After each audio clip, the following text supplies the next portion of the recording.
Como funciona a economia de um país em guerra?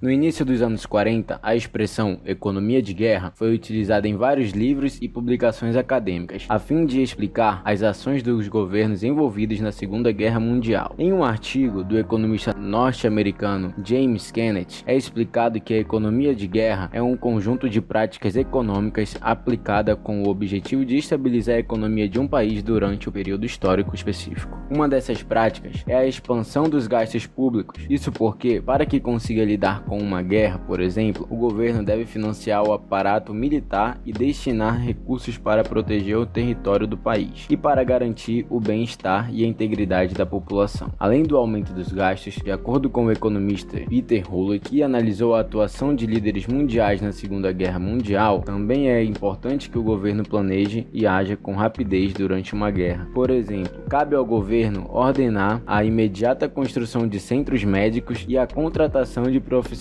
da saúde para atender em região próxima a um território que foi bombardeado de forma inesperada. Para o economista, a atuação rápida do governo é fundamental, pois o mercado leva um tempo para atender às demandas causadas por um cenário de guerra. Essa demora pode impactar em perdas materiais e econômicas alarmantes, e até mesmo na derrota do país no conflito. Então, a economia de guerra se refere ao protagonismo governamental na condução da economia e à aplicação de medidas econômicas extraordinárias para amenizar os efeitos econômicos prejudiciais de determinado evento excepcional, como em grande parte dos casos em uma guerra. E esse tipo de protagonismo governamental está ocorrendo agora. A pandemia causada pelo novo coronavírus tem gerado uma demanda gigantesca por atendimento e aparelhagem médica. Essa demanda tem provocado caos na saúde pública em grande parte dos países do globo. Embora a quantidade de pessoas contaminadas que precisam de atendimento hospitalar seja baixa em relação ao número total de contaminados, na maioria dos hospitais do mundo não há leitos e estrutura de saúde suficiente para fornecer tratamento a todos os que necessitam. Assim, a construção de novos hospitais, a contratação de mais profissionais da saúde, o desenvolvimento e a implantação de testes e remédios e a produção e compra de mais e melhores equipamentos hospitalares têm sido assim essenciais. Com tudo isso, é também urgente a criação de medidas que auxiliem financeiramente as pessoas que perderam suas rendas. Ao mesmo tempo, essas medidas também precisam garantir que empresas e empreendedores não sejam colapsados, de modo que eles possam seguir com suas atividades assim que a pandemia chegar ao final. Frente a esse cenário de intensa demanda por investimentos em saúde pública e por ajustes econômicos urgentes, líderes de inúmeros países têm encarado a conjuntura como um momento de guerra. Assim, a chamada economia de guerra tem sido adotada em várias partes do mundo. Esse cenário faz com que os governos de inúmeros países do mundo estejam aumentando seus gastos de maneira acentuada, sempre tendo em vista o enfrentamento do vírus e de suas consequências. Em outras palavras, os gastos públicos estão sendo ampliados para que seja possível disponibilizar uma maior e melhor quantidade de atendimentos médicos aos infectados, buscar possíveis medicações e vacinas e fornecer recursos àqueles que tiveram suas fontes de renda prejudicadas, sendo que não se trata de gastos irresponsáveis, mas sim de gastos de qualidade capazes de garantir a sobrevivência da população. E como a economia de guerra tem sido aplicada pelos governos das maiores economias do mundo? Bem,